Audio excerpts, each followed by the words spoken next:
All right. Well, thank you all for coming out in such numbers for the press conference for Nightcrawler, for the European premiere of Nightcrawler. Press screen was this morning, and the official gala premiere will be tonight.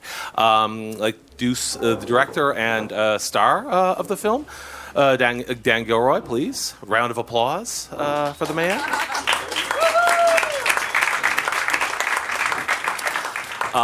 And a woman who doesn't need any introduction, but I'll give it anyway, Rene Russo.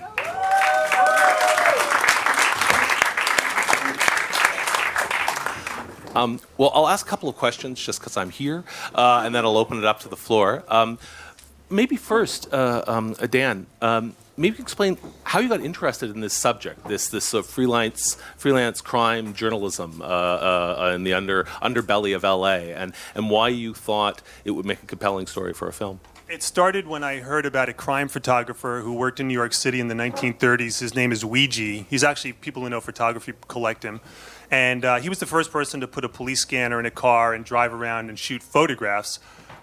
I was interested in the idea. I couldn't figure out a way to do it because of the time period. It was a period film. And when I moved to Los Angeles, I heard about the modern equivalent of what he does, and these people who drive around at 100 miles an hour around Los Angeles with 15 scanners going at one time. And it seemed like a very exciting, vibrant world to set a film. The backdrop for the film was there, but it was really when I came up with the character of Lou, Jake Gyllenhaal's character, and I realized how he plugged into the story that it came together. Yeah, and how do you see Lou? Because for me, he seems almost like like Robert De Niro in King of Comedy. He's a sort of this psychopath who somehow plugs into this media world. How do you view him? And is he sort of a chasing the American dream? Yeah, well, it's interesting. There's a number of films that take a hero and an anti-hero. The King of Comedy, which is Rupert Pupkin. Nicole Kidman, I thought, did a very good job in To Die For. And I think when you're approaching a character that's your hero and your villain at the same time, you have a choice. You're walking a line. You're trying to keep some level of connection between the audience and the character. So I think I was always looking for the humanity in the character. And I know when Jake and I were rehearsing and Jake was performing, if Jake was here, Jake would be talking about the loneliness of the character and the desire to want to connect with people, because when you're walking that tightrope, the danger is if you fall at the side, it becomes a film that's really just a reductive story about a sociopath or a psychopath. And I think we very much did not want to make a movie in which people could very easily just say, oh, he was a psychopath, he was a sociopath.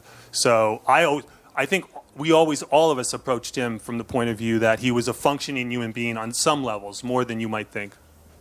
And then your decision to cast your wife in one of the lead roles. Why did you do that? And I'd like to ask both of you, how was the working relationship, taking orders from your husband in that way?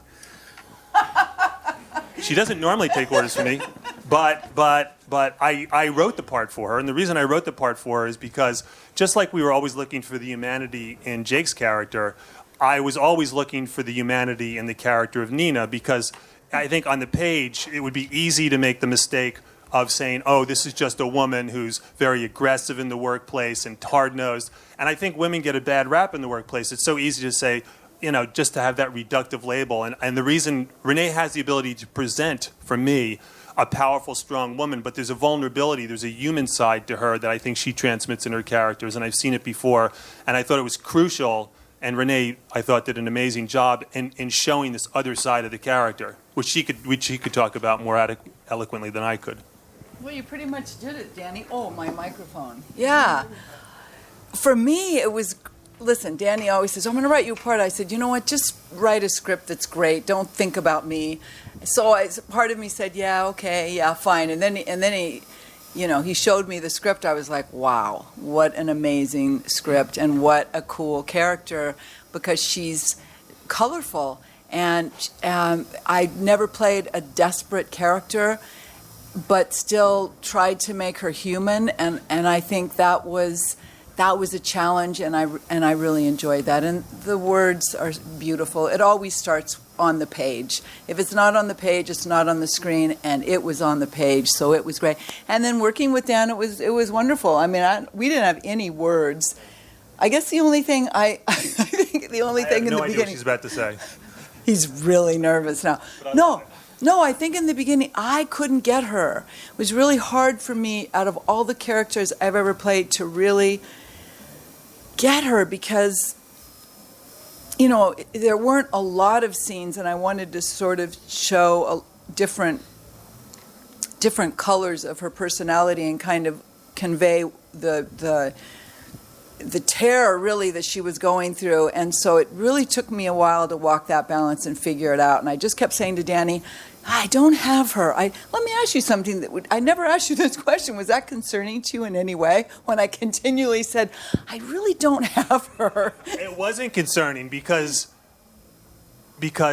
she was I was working with her and Jake. Jake and I started rehearsing 3 months before the film started. So I was working very closely with all the actors, including Riz Ahmed, and they were all going through that process. Because if you ever get a chance to read the script, it's sort of online floating around. It's a very strange script in the sense that there's almost no description about anything about the characters. There's no indications about what they're feeling. And so I did not give a lot of milestones or markers for what people are doing. So I love the fact that they were all exploring. And that exploration, I felt, continued when we were on the set. It was a set in which all the actors were very well rehearsed, but when we started actually doing takes, I encouraged, and they were all very excited by the idea of trying different things while we were going along. So I think we were finding it as we were going along, exploring it, mining it. Well, I can open it up to the floor. If, right here.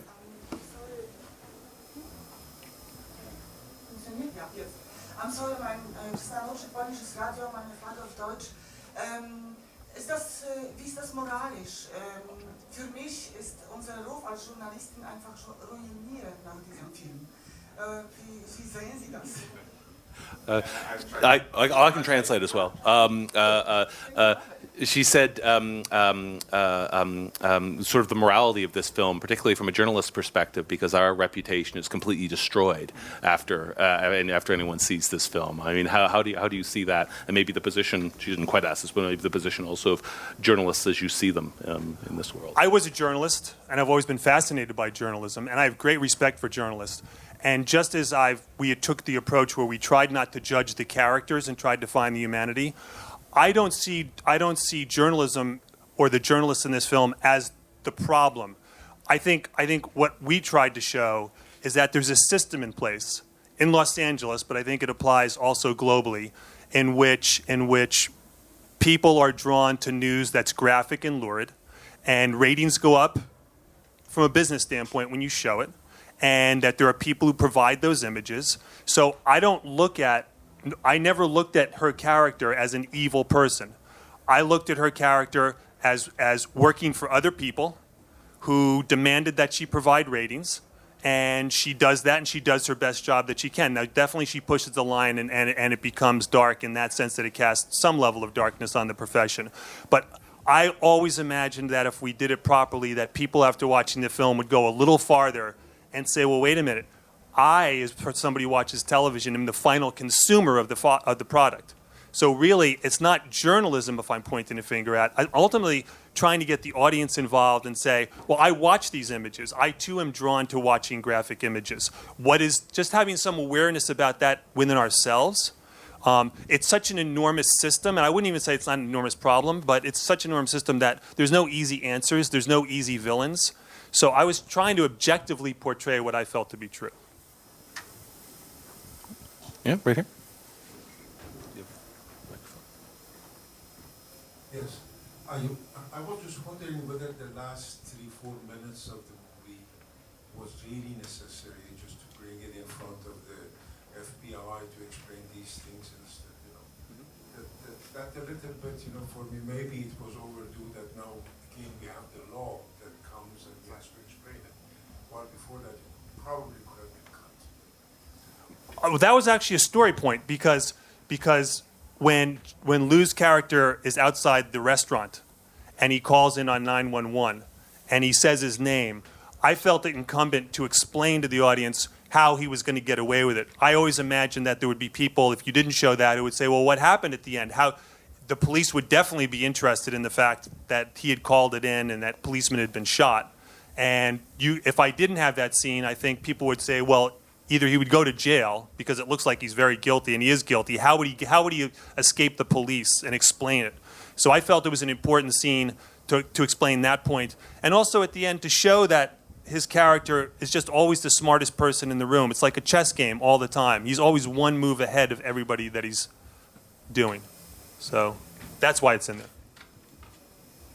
Other questions? Back? I can't quite. You can just raise your hand if you have questions so I can actually see you.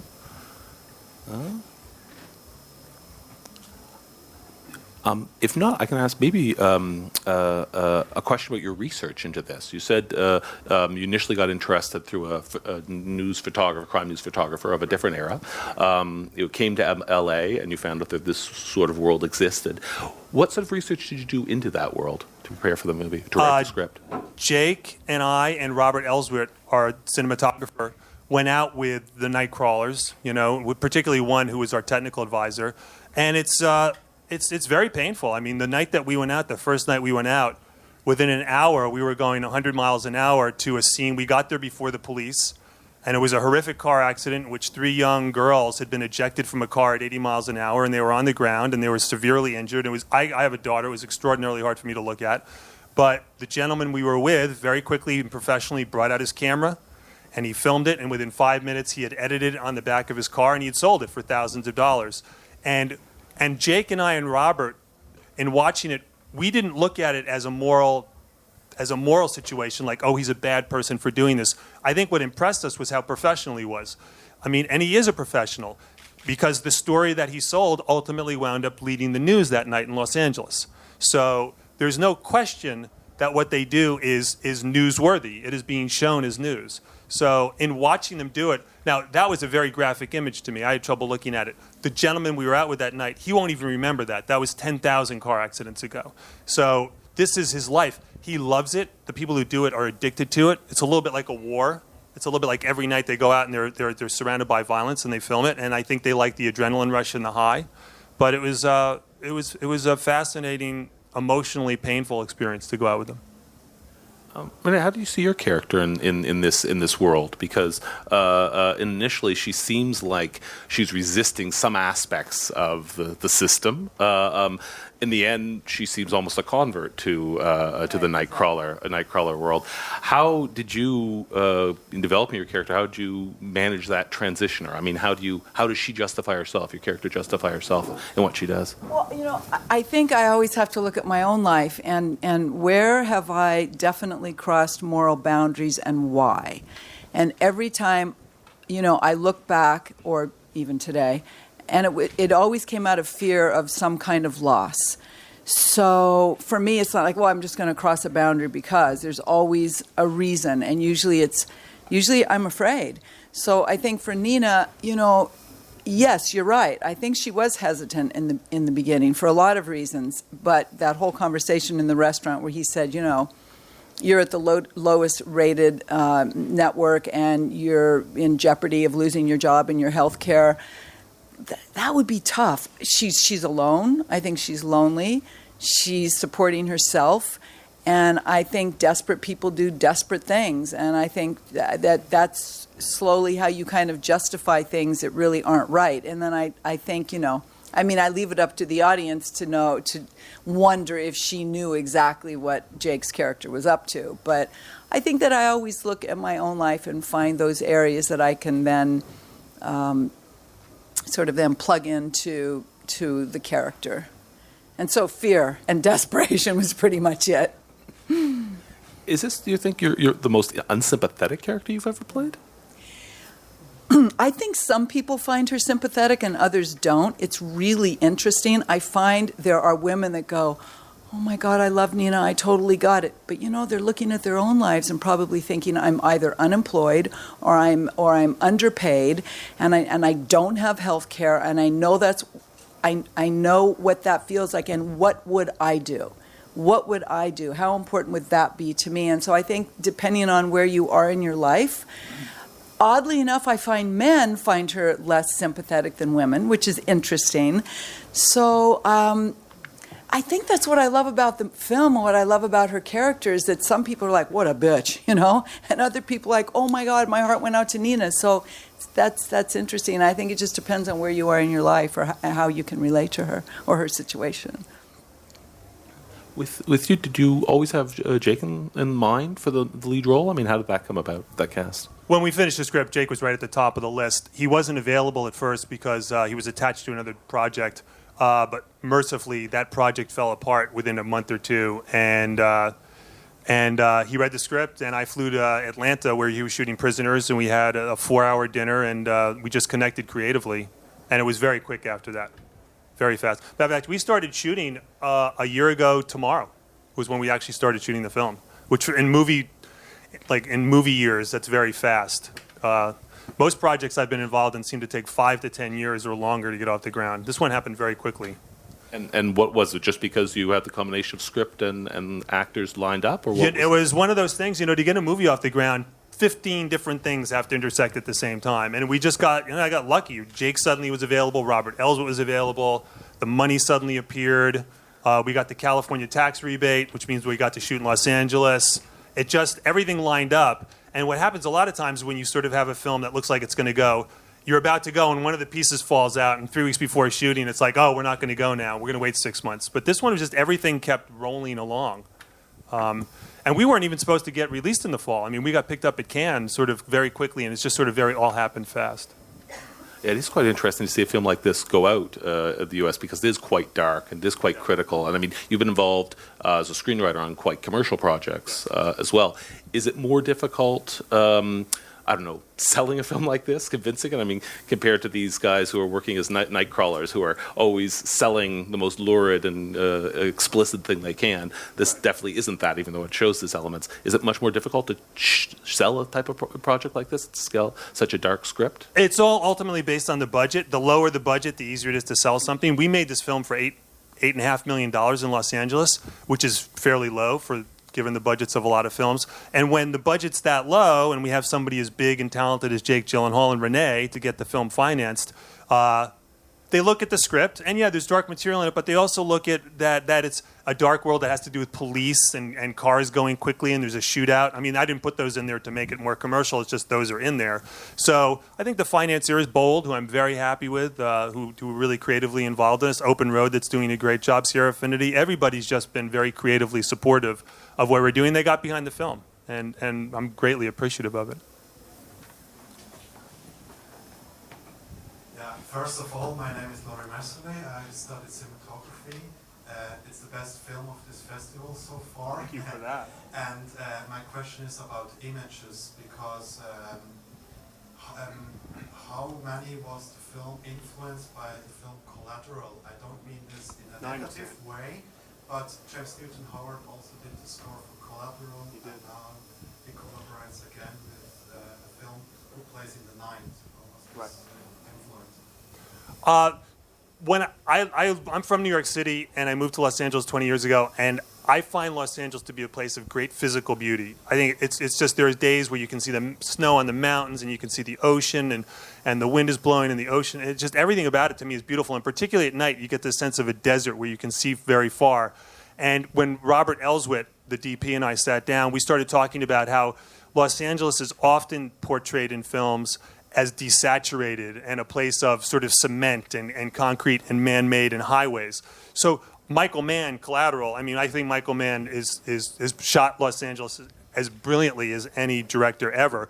I think we were going for Los Angeles that was more bright and vivid, more electric, less cement. We never shot downtown. Like a lot of Collateral happens downtown. We specifically didn't go downtown because we wanted to show the mountains and a sense of vertical and a sense of twisty turns going up tree-lined canyons. So working with Robert Elswit, the images that we were always going for were very wide angle, a lot of deep focus.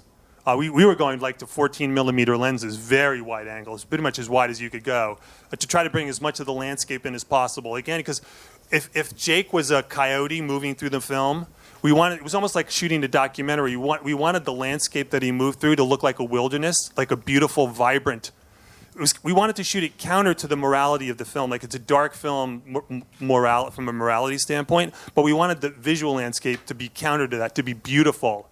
And to be honest, we wanted people to visit Los Angeles after seeing the movie. Like, I don't know if any of you will have that reaction, but we wanted people to look at the movie. God, Los Angeles is actually pretty cool. The thing is, though, about that is that I was born in California, and if you just go to Los Angeles to visit, probably you wouldn't go downtown. There's nothing there. You'd probably go to Hollywood, but there are places. It really does have an amazing spirit, and you would almost have to live there or be there for a month to really feel it. And even people say there are no seasons; it's boring, but there are seasons. It's got a mystical. I guess it's because we're surrounded by mountains and ocean and desert. It can have a very mystical quality, which I really think Dan sort of did capture for a California girl that I've never seen before. Yeah, I mean, I think Los Angeles gets, I wouldn't say a bad reputation, but it could be accurate. But I think people look at Los Angeles as a place where, like a petri dish, where really horrible ideas start and then they spread out around the world. And I guess that's true to a degree, but I look at Los Angeles as a place of sort of survival, and there's a primal force to it. There's a place in Los Angeles called the La Brea Tar Pits, and it's the only place like that in the world. And it's a place where for thousands of years, huge woolly mammoths and saber-toothed tigers would go and they'd try to drink water and they would fall into this tar pit and they would die. But anyway, you can go and see this. And 20,000 years ago, in Los Angeles, there were these big prehistoric animals walking around. And I always feel like you could almost see them today. There's something wild and primal about Los Angeles. It's not a totally civilized city, which I like. I mean, I'm from New York, which is utterly civilized and grid-like and laid out, which is fine. But Los Angeles is wild. There's something wild and primal about it that is utterly fascinating to me. I'd like to take a quick look back, if I may, because just a few days ago I met John McTiernan in France. Oh my God, yeah. At the Zurich Film Festival. It's terrible what they've done to him, putting him in prison and so on, but he's still delightful to talk to, and he actually told me that with all of his films, the one he's most proud of is the Thomas Crown Affair. And I've seen it again on that occasion, and it's really wonderful, and you seem to have had a great chemistry with his person, so I was wondering if you would like to share your memories of that shoot with us. Sure. I think of all the films that I've done, besides Danny's, I would have to say that no, I really mean that, because that character was amazing. But in the Thomas Crown Affair, first of all, he's the best director other than Dan that I've ever worked with. I agree. Bar none. He's amazing because he's so specific. And when I went into for the interview, he really busted me. He said, "Rene, where is your sexuality?" I said, "It's hidden, because that's where it needs to be." He goes, "You lead with humor and you lead with something else." And so he had me go see an S&M. Sex? Madam. I'm like, whoa, this is weird. Okay, whatever, you know. I mean, and every time in every scene that I tried to actually lead with humor or deflect, he was right there on me saying, "No, you need to," you know, because that was hard for me to embody that or to expose that. So it was very interesting going there and with the madam walking into an S&M room and sitting there and having to humiliate like the guy there. I mean, I really wanted to laugh. I really realized I had issues because it was like, what? What do you want me to say to this guy? You know, I had to circle him and like really get into that. And I thought, whoa. But it was helpful. I mean, he nailed me. So in every scene, if I went back to my ways of who I am, Rene, in life, he would be right there on me. And he was so specific. He's an amazing director. He really is the best director I've ever worked with. I sold my first script to him, like, I don't even want to say how many years ago, but he bought my first script. He actually got me into the business. It was I'm a huge John film. McTiernan fan, and I agree with you. I mean, I'm glad that John's back, and I just hope this is his new renaissance. I hope because I think so, he's too. an extraordinarily I'd talented, work with him anytime. very talented man.